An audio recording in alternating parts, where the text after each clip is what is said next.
On September the 11th, 2001, it became clear to me we were a nation at war. We faced an enemy that flew 4 airplanes to kill as many Americans as possible. It's the most significant attack in our nation's history. Tonight we are a country awakened to danger and called to defend freedom. Our grief has turned to anger, and anger to resolution. Whether we bring our enemies to justice or bring justice to our enemies, justice will be done. During my presidency, we've done 3 things in the war on terror. 1, we've stayed on the offense. And while we have yet to kill or capture Osama bin Laden, we have killed or captured a lot of his operatives. They are in hiding in certain places, and they know if they pop their head up, the United States of America will deliver justice. In the world we have entered, the only path to safety is the path of action, and this nation will act. I knew as war, intuitively knew it's a different kind of war, but I also knew this, that if we were going to fight this war, we would use all our assets. We would not fire $100 missiles into a $10 tent and hope for the best.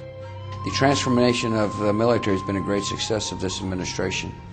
Our forces are better prepared, better trained, and better equipped to deal with the threats of the 21st century, and therefore America is safer.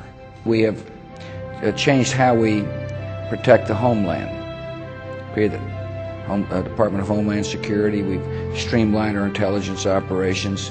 We have given our professionals the capacity to listen to phone calls of dirty numbers while protecting the civil liberties of our people. In other words, we have basically changed the attitude that okay, this is just a simple law enforcement matter, to one that says we're going to protect our homeland.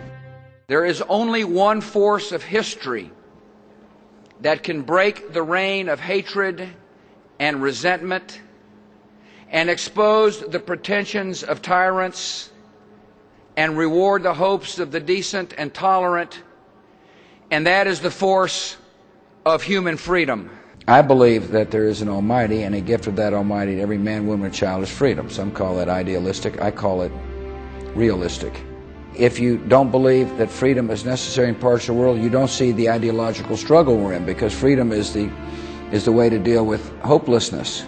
Freedom is transformative. Freedom is able to help convert an enemy to an ally. Societies that look hopeless today can end up being free societies. Does freedom instantly take hold in a part of the world like the Middle East? Absolutely not. But can freedom find a fertile ground there? Absolutely, it can.